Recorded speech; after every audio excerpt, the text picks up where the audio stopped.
Assalamualaikum warahmatullahi wabarakatuh. Kami dari kelompok 14 akan mempresentasikan materi tentang peran agama dalam menghadapi isu-isu kontemporer Islam dan literasi informasi dan pengembangan budaya anti korupsi. Materi tersebut terbagi menjadi 5 bagian, yaitu yang pertama, konsep Islam tentang literasi informasi. 2. Mengorganisir informasi secara logis berdasarkan nilai-nilai Islam. 3. Makna korupsi, ragam dan hukumnya. 4. Motif-motif korupsi dan bahayanya bagi kehidupan. 5. Kontribusi dan peran agama dalam membangun budaya anti korupsi. 5 bagian tersebut akan dibacakan oleh anggota saya, yaitu Adni Syafa dan saya sendiri Urwa Pawestri Jelita, Shintia Pinkan Maharani, Julian Arya Krismandanu. Era globalisasi menuntut dunia pendidikan untuk bisa berakselerasi mengikuti tuntutan zaman. Kurikulum, tenaga pengajar, proses pengajaran, media, sarana dan prasarana pendidikan harus disesuaikan dengan kebutuhannya. Salah satu yang memberikan indikasi ke arah ini adalah dengan banjirnya informasi dan pertumbuhan media yang terus menunjukkan dinamisasi dan inovasi tanpa henti dan bervariasi. Mulai dari kontennya, kemasannya, ruang lingkupnya, serta pola dan cara aksesnya. Bagaimanapun juga, efek dari information booming adalah manusia yang melekat terhadapnya. Manusia yang melekat dengan informasi akan lebih cepat mengikuti perkembangan dan tuntutan yang ada. Secara tradisional, literasi merupakan kemampuan seseorang untuk mengenal, mengerti, memahami, dan menggunakan aksara untuk berkomunikasi. Luke dan Freebody berpendapat bahwa literasi memiliki 4 karakteristik kemampuan, yaitu memecahkan kode, decoding menerjemahkan kode sehingga bisa bermakna, ikut serta dalam memahami, dan membentuk teks tulis atau teks lisan menggunakan teks sesuai dengan fungsinya. Dan secara kritis menganalisa dan mentransformasikan teks sesuai dengan ilmu yang dimilikinya. Dalam Islam, literasi yang dimaksudkan di sini adalah bentuk lain dari konsep iqra, yaitu terpelajar dalam artian bisa membaca dan menulis. Sebuah gerakan untuk menciptakan masyarakat yang terpelajar, sebagaimana yang dilakukan oleh Nabi Muhammad SAW pada masa awal, menempati tempat yang strategis dalam melahirkan peradaban ilmu pengetahuan di dunia Islam pada masa setelahnya. Demikian pula dalam tradisi literasi, ia menjadi jembatan penghubung antara ajaran Islam dengan peradaban sebelum Islam. Tradisi literasi amat sangat berperan krusial karena mampu mendokumentasikan wahyu dalam bentuk teks tertulis dan dimungkinkan untuk terus dikaji oleh generasi Islam pada masa selanjutnya. Bermula dari berkembangnya tradisi literasi di tengah umat Islam, lahir banyak jilid buku ilmu pengetahuan Islam dan mewariskan beragam bangunan peradaban yang besar dan tidak ternilai harganya. Tradisi literasi pada masa Arab pada setelah lahirnya Islam menggantikan tradisi lisan dan hafalan sangat populer dan dibanggakan oleh orang Arab kala itu. Al-Quran melalui wahyunya memberikan tawaran tradisi selain oral dan hafalan, yaitu tulis-menulis. Dalam proses perkembangan tradisi literasi khususnya Arab awal dipengaruhi oleh banyak hal. Di antaranya adalah turunnya Al-Quran dan beragam kebutuhan umat Islam untuk menggali kandungan pesan Al-Quran, kebutuhan hal mencatat wahyu sehingga menjadi wujud lembaran mushaf, niatan yang kuat, dan kontribusi yang amat tinggi dari umat Islam dalam mempelajari Al-Quran, serta tindakan Nabi menjadi momentum yang tepat bagi tradisi literasi Arab. Ditinjau secara etimologi, Al-Quran berasal dari kata qara'a yang artinya bacaan atau yang dibaca. Pengertian secara bahasa ini telah menggambarkan bahwa Al-Quran berkaitan dengan kegiatan, pembelajaran pendidikan, dan pengajaran yang antara satu ayat dan ayat lainnya merupakan satu kesatuan yang saling menjelaskan dan menafsirkan satu sama yang lain. Makna Al-Quran sebagai bacaan dan wahyu pertama Al-Quran yang berisi perintah membaca menjadi bukti betapa pentingnya literasi bagi manusia dalam mengembangkan ilmu pengetahuan. Maka kemampuan membaca dan menulis dalam arti seluas-luasnya yang kemudian terbingkai ke dalam istilah literasi merupakan suatu keniscayaan bagi umat Islam, sebab membaca merupakan pintu masuk dalam memasuki khazanah ilmu pengetahuan yang sangat luas. Sedangkan yang dihasilkan dari aktivitas manusia merupakan sebuah petunjuk penjagaan, pemeliharaan, dan pengembangan ilmu pengetahuan, di mana dengannya dinamika ilmu pengetahuan berjalan dari masa ke masa. Demikian materi dari saya. Assalamualaikum warahmatullahi wabarakatuh. Yang kedua, mengorganisir informasi secara logis berdasarkan nilai-nilai Islam. Sebagai manusia, tentunya hidup kita tidak terlepas dari agama yang merupakan salah satu identitas yang dimiliki dan merupakan kepercayaan kita. Pada saat ini, kita sangat membutuhkan agama untuk dapat berpegang teguh terhadap nilai-nilai yang sesuai dengan negara kita. Oleh karena itu, sudah jelas dalam negara kita sendiri terdapat agama yang diakui dan juga para pemeluknya dapat dilindungi oleh undang-undang, sehingga tidak ada yang dapat memaksa ataupun melarang seseorang untuk memeluk salah satu agama. Dalam upaya ini, agama yang merupakan pedoman merupakan jawaban tersendiri dari apa yang kita hadapi dalam kehidupan sehari-hari ataupun dalam hal pengambilan keputusan untuk mempengaruhi seluruh seni kehidupan. Dan yang paling penting ialah agama tidak mengenal kasta ataupun derajat dalam hal menjalankan ibadahnya, dikarenakan seluruh pemeluknya wajib untuk melaksanakan kewajiban yang telah ditentukan dari agama tersebut. Agama adalah jawaban dari permasalahan kita sehari-hari. Oleh karena itu, kita harus selalu menyertakan agama di setiap langkah ataupun waktunya agar dalam kesehariannya kita dapat tetap untuk menjalankan syariat sesuai ajaran agama yang ada. Mengorganisasi yaitu menentukan lokasi dan akses informasi, mengetahui bagaimana mengakses sumber informasi, serta memeriksa akses dan temu kembali informasi.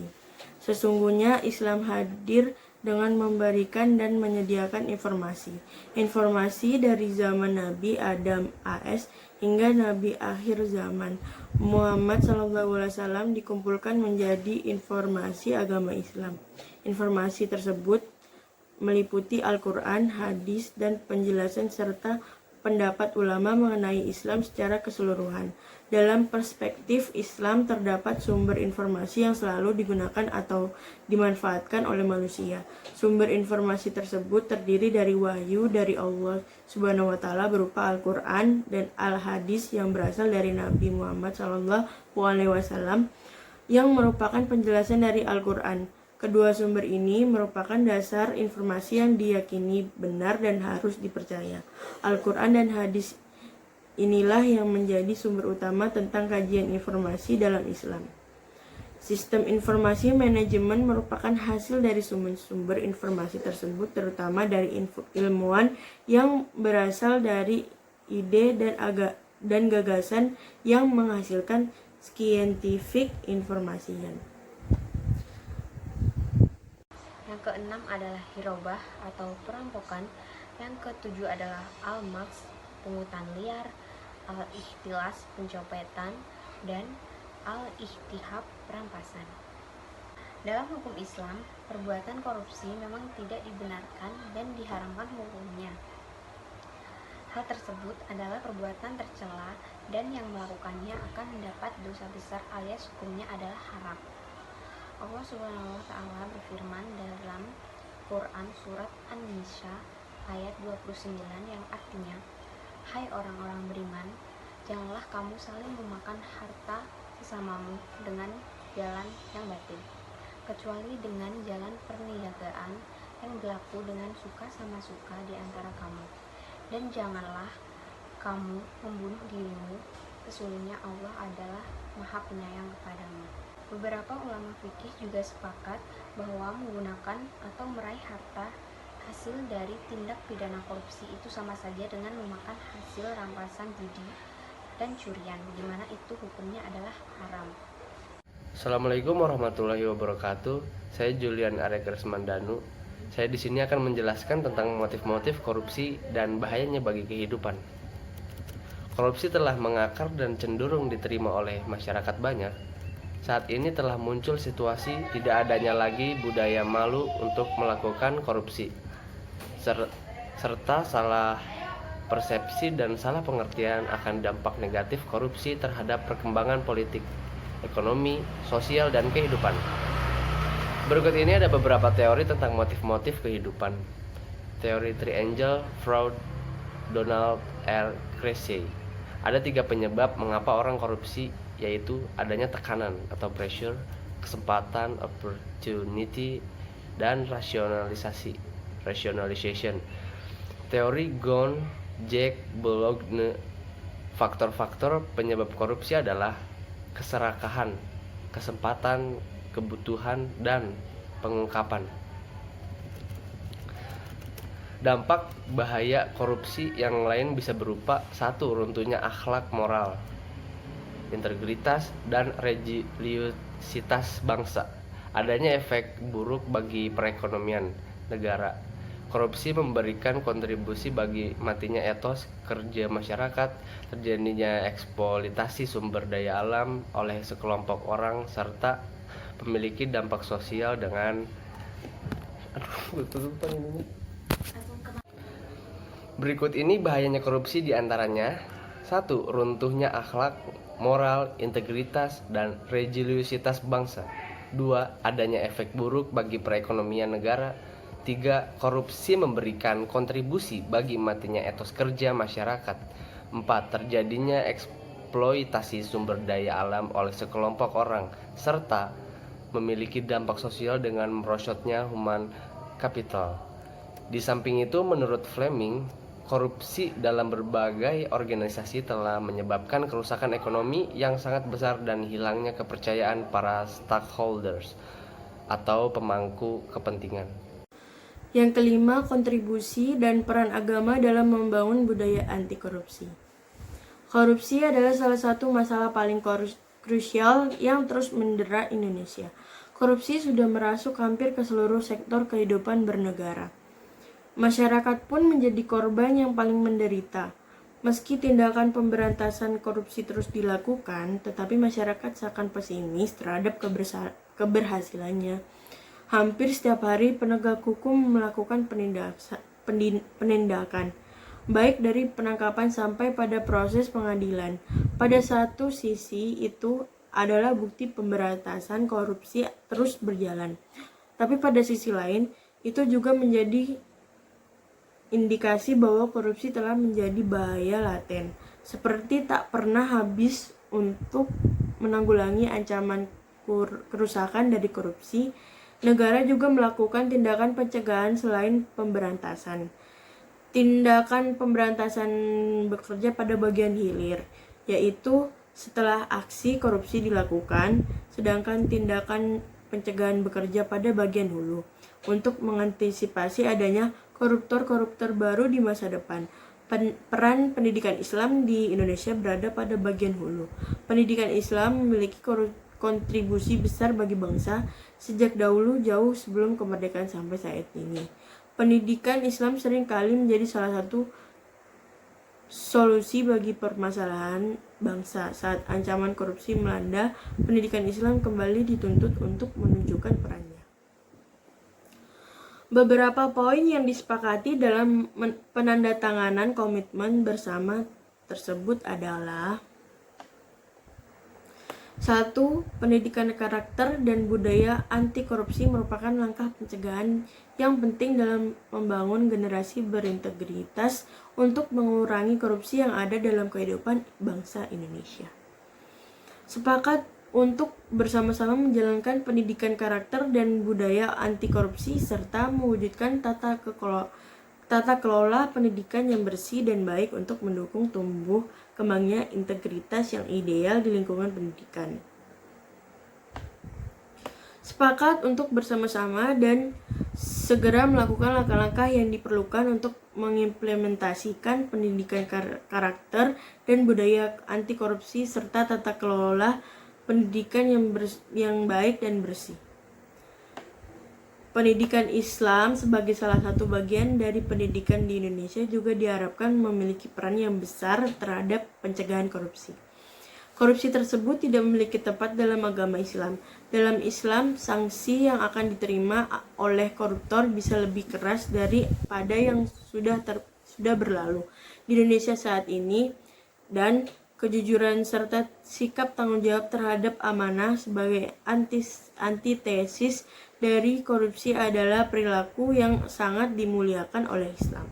Pendidikan Islam adalah alat untuk menanamkan perilaku tersebut kepada para pemeluknya. Pendidikan Islam sudah sangat mengakar di masyarakat Indonesia. Eksistensinya lebih dulu ada jauh sebelum bangsa ini merdeka, mulai dari yang bersifat tradisional sampai yang modern. Kontribusinya pada usaha kemerdekaan, pembangunan moral, ekonomi, dan politik sangat terasa hampir pada setiap jengkal tanah. Menurut Hasan Langgulung dalam Azra bahwa pendidikan Islam adalah proses penyiapan generasi muda untuk mengisi peranan memindahkan pengetahuan dan nilai-nilai Islam yang diselenggarakan dengan fungsi manusia untuk beramal di dunia dan memetik hasilnya di akhirat. Menurut Al-Nahlawi, pendidikan Islam adalah penataan individual dan sosial yang dapat menyebabkan seseorang tunduk taat pada Islam dan menerapkannya secara sempurna di dalam kehidupan individu dan masyarakat. Pendidikan Islam merupakan kebutuhan mutlak untuk dapat melaksanakan Islam sebagaimana yang dikehendaki oleh Allah. Menurut Jalaluddin, pendidikan Islam merupakan bagian dari upaya untuk menanamkan nilai-nilai ajaran Islam dalam diri penganutnya. Sedangkan Al-Gulayani mengatakan bahwa pendidikan Islam adalah menanamkan akhlak yang mulai di dalam jiwa anak dalam masa pertumbuhannya dan menyiraminya dengan air petunjuk dan nasihat sehingga akhlak itu menjadi salah satu kemampuan atau meresap dalam jiwanya, kemudian buahnya berwujud keutamaan dan cinta bekerja untuk kemanfaatan tanah air. Jika diperhatikan, maka garis merah beberapa pendapat di atas adalah: 1. Bahwa pendidikan Islam proses perubahan pada diri seorang muslim baik dari sisi intelektualitasnya juga pada sisi kepribadiannya. Bahwa perubahan tersebut harus mengacu pada nilai-nilai ajaran Islam dan menjadikan yang terdidik semakin dekat dengan Allah. Perubahan tersebut harus mampu dimanfaatkan untuk kemaslahatan diri, agama, masyarakat, dan bangsanya. Baik, sekian. Terima kasih dari kelompok kami. Wassalamualaikum warahmatullahi wabarakatuh.